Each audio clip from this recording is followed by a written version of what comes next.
And good evening. Thank you so much for watching HealthLine here on PBS Fort Wayne. I'm your host, Mark Evans. Glad to have you along tonight. We have a very special subject, something I don't believe that's ever been tackled on HealthLine before. At least I haven't tackled it as a host. We're going to be talking about music therapy, and more specifically later in the show, music therapy in hospice and grief care. So this is a very important show, especially if you have relatives in hospice or loved ones in hospice or any other arena that we'll talk about. And we have two very lovely guests tonight, and we were able to warm up a little bit back in the green room, and I think we're in for a very informative show. And you can tell these ladies are truly passionate about what they do. We have Ashlee Hawkins. Raise your hand. Okay, there we go. And then Allison Thomas. Nice to see you both. Thank you very much for coming. So, I had to do a little research to kind of get a little background. Explained in the green room earlier that my broadcasting career consists of about 50% of radio, so I feel like I've had music therapy as a DJ, but again, I don't know if that was such a good thing. Maybe I had some benefits from some of the music I played. Some of them might have been detrimental, I don't know. But we're going to find out what kind of music is entailed in music therapy. So first of all, let's go ahead and kind of build the foundation for the show. And before I do that, I do want to promote the phone number because this is, of course, an interactive program with our viewers. And the number is 866-969-2720. Please call that at any time if you have any questions, and we'll be more than happy to go over those with you. So, what exactly is music therapy? Yeah, I would kind of start off by answering that one. Okay. So music therapy is considered an allied health profession. So we work in similar spaces as other healthcare professionals, kind of alongside other healthcare professionals, working on like people's goals and things like that. And those goals are non-musical in nature. So essentially music therapy gives us music gives us the tool that we need to help people accomplish the goals that they're looking for. All right, and what do music therapists do? So typically we bring in a variety of instruments or whatever is best for that patient. That's part of what makes us, the therapy part of it is that we go in and assess kind of like what a patient needs or what a client needs at any particular time. It can look like playing music with people. It can be bringing instruments in to like kind of experience kind of the more like motor, cognitive, sensory, interactive kind of things. It's a lot about building relationships and connections with people. So what's the goal of music therapy?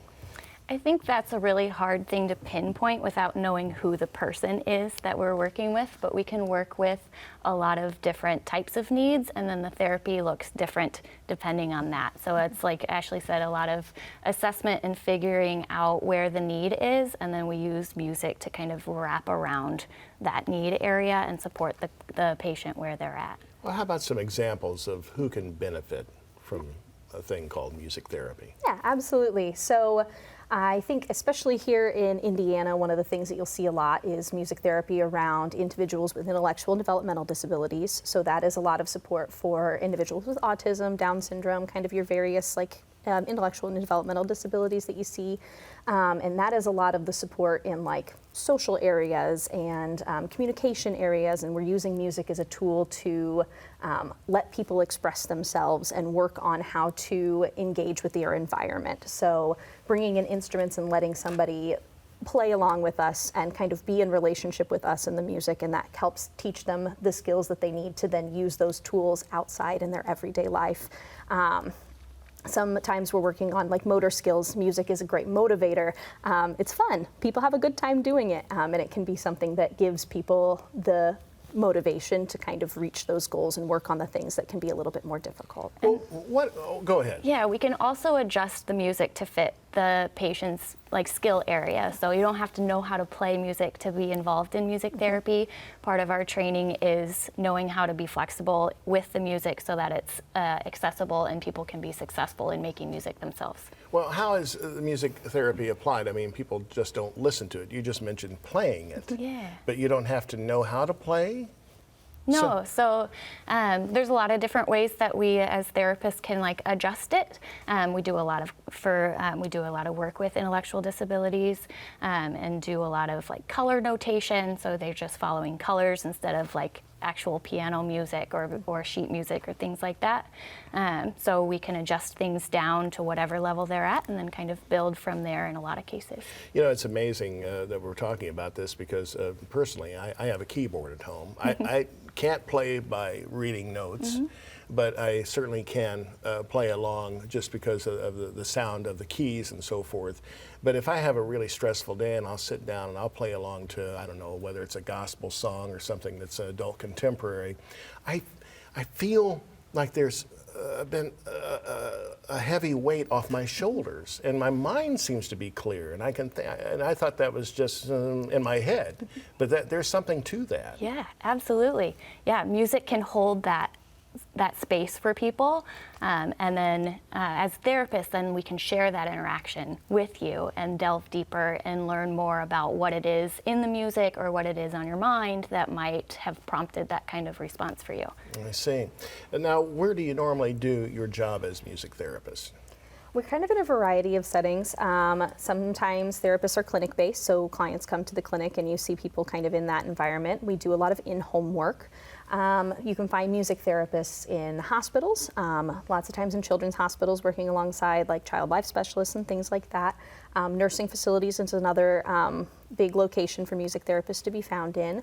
And then hospice care, which is kind of in a variety of spaces as well, right? In home, sometimes it's in the hospital, an inpatient unit, and sometimes it's in nursing facilities. All right. And you can both play musical instruments and you can read notes. I mean, Yeah. and that's a prerequisite, Yeah. right? Okay. So besides knowing how to play music, what are the other prerequisites are there to be a music therapist? Yeah, so music therapy is a 4-year degree. So there are various programs through university that you can get an undergraduate degree in music therapy, which combines a lot of the same like musical knowledge components as music education, and then it also adds on like the therapy side of things. So there's a lot of psychology, sociology, like anatomy courses, and then there's the therapy, like music therapy specific courses too. So there's an undergrad program, and then we have to have 1,040 hours of clinical work, which kind of goes alongside in practicum settings and clinicals in undergrad program, and then we have a 6-month internship after that.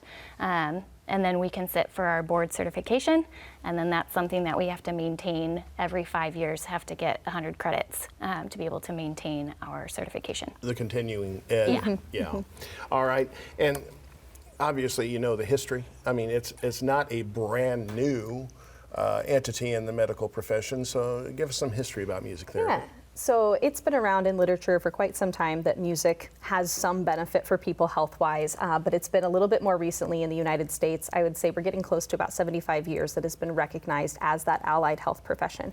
And that kind of came along with the advent of some of our like kind of the boards that oversee us, like the board certification, our Music Therapy Association, the people who keep kind of the ethics around music therapy in line came around about 75 years ago or so, and that's kind of when we got propelled into the position that we're in now. Well, being around 75 years, my gosh, there's certainly a lot of research to support the entity of music therapy. Yes, absolutely, and it's been really interesting, especially like in our schooling and things like that, to kind of go through some of the research in some of our classes and figure out like what evidence-based things and what interventions we're using in spaces with our clients and patients. And then as we continue on with our education, we are always like leaning back on that research and going back to like how can we best do this and how can we best support this patient or this client. But we lean on research a lot in our work. Oh, I bet. If you're just joining us, we have some special guests today, Ashlee Hawkins and Allison Thomas, who are both music therapists, and that's what we're talking about this evening. And in a few minutes or so, we're going to go ahead and get into the topic of hospice and grief care when it comes to music therapy. So, and by the way, please give us a call on the number you see on the screen. Let's see. I would imagine in this day and age, people have to have the proof before they start believing things. A lot of people do their own research. And what are some misconceptions about this particular profession? Yeah, the biggest one that I come across a lot is that we're just singing in a same space with people. And that's not it at all. I think sometimes if we are just looking at the surface level, that can be what it appears like, that we are singing together. That is part of what it is we do, but that we always have a goal, a skill that we're building, or creating that connection and creating that relationship for a particular reason, for a particular patient, so that we can help increase their quality of life in some way. Okay, and music therapy is not for people who are necessarily ill. It's good for healthy individuals too, I would take it. Yeah, absolutely. I think that you pointed on a little bit earlier with kind of the stress and going in and like kind of as a relief mechanism, right? Yeah. To go in and play some music for a little bit. Even when I sing. Yeah. Yeah, absolutely. So music therapy, it's kind of like how you would go to therapy in your everyday life. You know, you come across something that is maybe a little bit stressful. Mental health care is also health care, right? So we go to the doctor, sometimes you go and see a therapist, and it doesn't necessarily denote that you're unhealthy, but just like working through things there, you can kind of work through things in music therapy for like stress and anxiety, depression, things like that. Yeah. A little sidebar, I know that you're not psychiatrist or psychologist, but you're talking about mental health. And we know that there is a mental health issue, not only in the United States, but basically worldwide. What do you attribute those problems of mental health to? Oh, that's a tough one. Just from what you've talked about with patients and so forth? I think bringing awareness to it has really done a significant good to the cause. I think taking that stigma off and recognizing that we all have issues and we all have things that we are working through, and making that okay to talk about, okay for yourself to like give yourself permission to have those feelings. I think that has contributed not necessarily to like it growing itself, but just we're more aware of it. We're more aware of it in ourselves. We're more accepting of it in our community, which is great. I think that's a good thing. Do you believe the COVID pandemic had anything to do with it, bringing prevalence to the mental health problems? I think it was certainly, that was a very stressful time. It was a very universal trauma that we all experienced together, and certainly there'll be impacts on that for individuals' mental health as a whole. Okay. Yeah, that and, it just seems to me, because we did enough shows here during the pandemic, it seems like we were just kind of barely keeping things together. And then when we finally got out of it, a lot of these issues with people came up, whether it's because they were staying home all the time, couldn't get out and socialize. I'm sure that's just scratching the surface. Yeah. So, well, that's good. Excuse me. I want to go and find out how music, as we get a call coming in, by the way, how these different arenas, so to speak, like hospitals, hospice, and so forth, utilize music therapy. So I've got about 5 categories here. Let's start with hospitals. How would you use music therapy in a hospital? Hospital work is interesting because you get a lot of referrals sometimes from doctors and nurses. They may encounter a patient who is having a particularly difficult day or a difficult time, or could use a little bit of extra support. So you could get called in that sense, and you would go in maybe to an individual patient's room and spend some time with them. I've also seen some support groups offered at hospitals as well, where kind of a music therapist goes in and facilitates a group for people maybe experiencing similar things. NICUs is one thing that you see music therapists in hospitals as well, working with patients and families in kind of the NICU setting or the PICU setting. Like I said, children is a big one. They work alongside child life quite a bit. A lot of times it's paired with procedures as well, so we might do some procedural support just to help soothe anxieties and soothe those things going into big procedures. Yeah, I can see that. I have some more questions on that in just a moment. We have a call coming in. His name is Walter. He's asking, does music therapy ever use rap or rock music? Good question. Yeah, absolutely. I love this question because it's so individualized. We get people all the time who ask for music that I've never heard of before. I get to do this day in and day out and spend time with people, and I'm always running into new artists, new songs, and sometimes that is rock music, and sometimes that is rap music, and I get to spend the time kind of listening to that music and internalizing it, and then working through it with the patient or the client and getting into why it's important to them. It's been really interesting to kind of get to be in many different facets of music. And I can see that because music is such a personal thing. Not everybody likes all music. We have our choices, and then that music enlightens us in one way or another. We're connected to it in some way. Yeah. And what is it about that? I mean, music's been around since, I guess, humans have been able to hear, from what I can tell. I mean, I'm certainly no expert on that particular subject. But just what is it about music that we hold so near and dear? I think it's just been something that we've had in our lives from generation to generation. It started back in like storytelling and how to share stories from parents to kids and kind of carry on stories. So it's always kind of held the purpose of telling stories and holding space for things that people want to say. And it has carried that way throughout generations too. Even songs now are carrying things that the composer wants to say that are really meaningful and really impactful to some aspect of their lives. And so I think it's just like that passion that it just holds, and like the ability to share something that we don't always have the words for or have the audience for. Once we have songs and music to it, we suddenly have an audience, right? Right. So it gives it a little bit of a special quality in that way. Father's Day, my brother and I had a conversation. We were talking about my late father. And my dad always had music, and be it said, it was mostly country, but he liked rock and roll as well. But there was always music on in the house or in the car, and he didn't sing very well, but he would like to hum along, and he knew the lyrics, by golly. But it was so important to him, and he had several stressful jobs during my upbringing, and he was raising 5 kids as well. So we always thought, just let Dad sing, because he feels so much better. He was in such a better mood, and he'd be out in the garage humming along or singing along with a song, and he'd go into the garage in a grouchy mood and come back out in a much better mood. So we always thought that was amazing. And we reflected on that on Father's Day, talking about that and Dad's love for music. Oh, yeah, we were talking about the various environments where you use music therapy. We addressed hospitals. How about nursing homes? Nursing facilities, you see a lot of music therapists going into kind of the memory care units. It's a lot of work with Alzheimer's and dementia. And in that way, it's a lot of like sensory and kind of memory things. Sometimes people can't place particular songs like words and things like that, but it's recognizable, and in some ways it can be really soothing. And then general nursing facilities, kind of the same thing. You're going to see a lot of group work, a lot of people coming together and making music together and getting to do something in the day. And it's a very big social aspect, right? You get to connect with yourself, you get to connect with the music and the people around you as well. Right. And that kind of dovetails into the hospice and, of course, the grief care.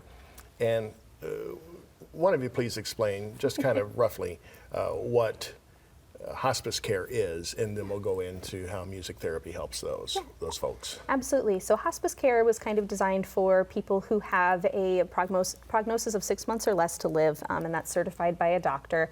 And then from that, they're able to get into hospice care. And hospice care is meant to keep somebody in an environment that is most comfortable for them. So it could be in a nursing home where maybe they already live or would be more suited to be.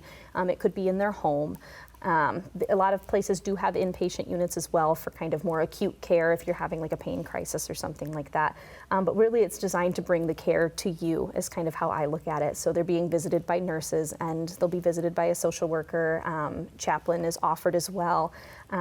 It's providing vital care, but in a setting that is meant to be a little bit more comfortable. And how does music therapy come into play with that? Yeah, music therapy is kind of a, what do you want to call it?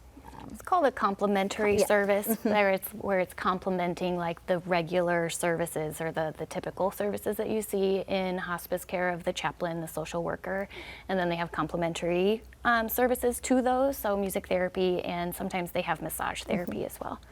What kind of music would you play for a hospice patient, or what kind of activities and kind of music? Yeah, so a lot of time with hospice patient is spent I find is in storytelling. You get to go in and ask somebody what music is important to them and what music they enjoy the most, and you get to sit with them in it and play it, and give them the opportunity to hear that again. And from that, you get to hear so many wonderful stories. You get to hear about like things that they've done in their life. You get to hear about the things that were most meaningful to them. And then sometimes we go in and we play for patients who are kind of in more like maybe having a difficult time with pain, a difficult time with anxiety, and we can use that music to kind of create a space around them that's a little bit more comfortable, help with that pain management, help with that anxiety management.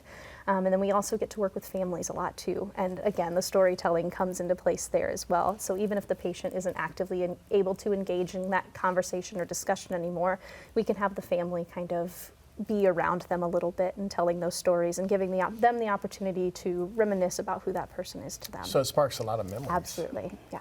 And you said the whole family sometimes gets involved? Yes, yeah. Can you give me a scenario as far as an example of that? Yeah. So I had a patient who was in home care and frequently would have a granddaughter joining, and so husband and wife would share some of their favorite songs. They would frequently sing with the song that played at their wedding, so they were able to reminisce about their wedding and have their granddaughter there. And then what was also pretty significant about that is they asked their granddaughter to pick a song from her generation, one that was meaningful for her, and I was able to facilitate kind of that connection and bridge between the different generations in that way too. I see. Is there a particular age group that responds to music therapy more than others? I don't think so. I have seen it kind of across the board. We get the chance to work with, like in the intellectual developmental world, we get to work with kids, sometimes young as 2 or 3 years old, and then getting to kind of work with hospice patients, but hospice really knows no limit on age, right? So we're working with individuals who kind of are a little bit older, people that you would kind of expect to see in nursing facilities, but also you kind of run into the cases where people are a little bit younger, and I find that there's the opportunity for equal benefit in most age areas, Okay. yeah. All right, and music is so personal and yet universal. Yep. Everybody has a favorite. All right. We have another call coming in. It looks like James has a question. James is asking, does music therapy have to be requested or is it an option? Does it have to be referred? Yeah, it depends on the setting that you're looking at. A lot of places, if you're going into a hospice company setting, they may offer a little menu of the services that they have, and in that they may have listed music therapy. If you're not sure if like music therapy is an option, it's always okay to ask for it and see if that you can be referred out for it.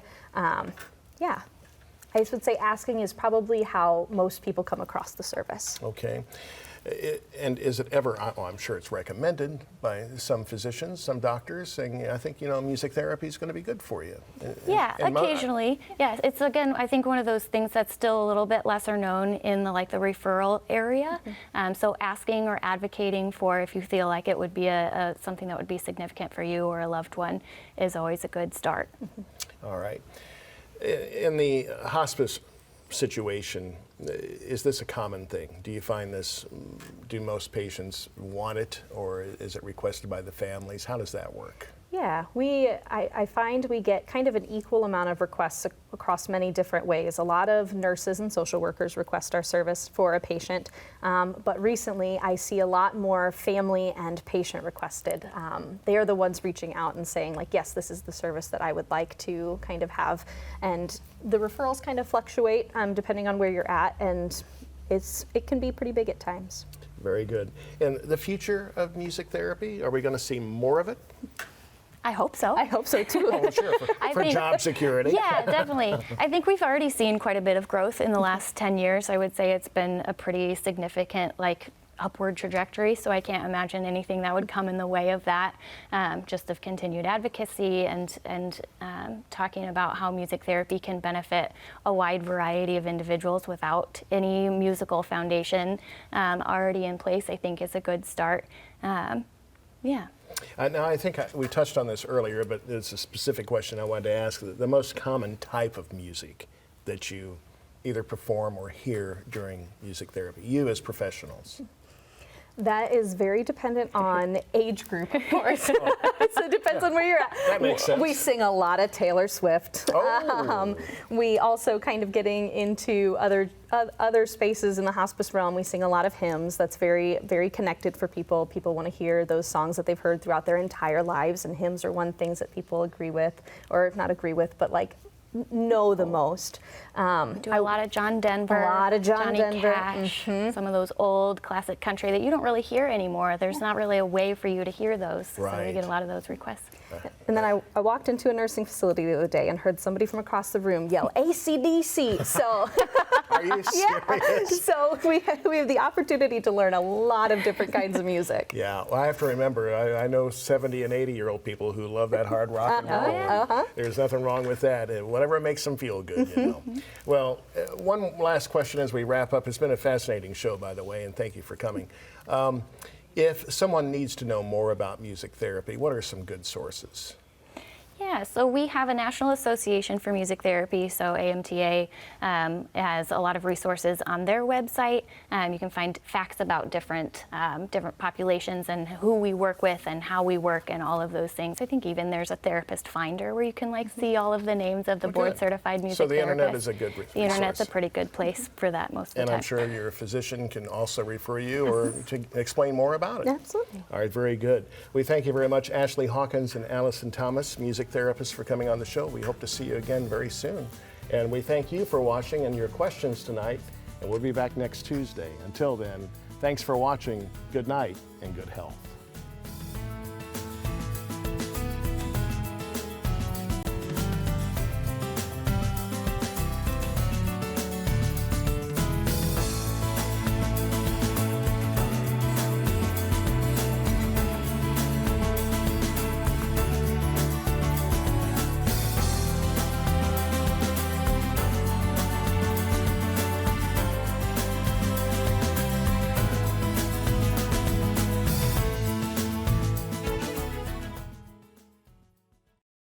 The preceding program on PBS Fort Wayne was made possible in part by...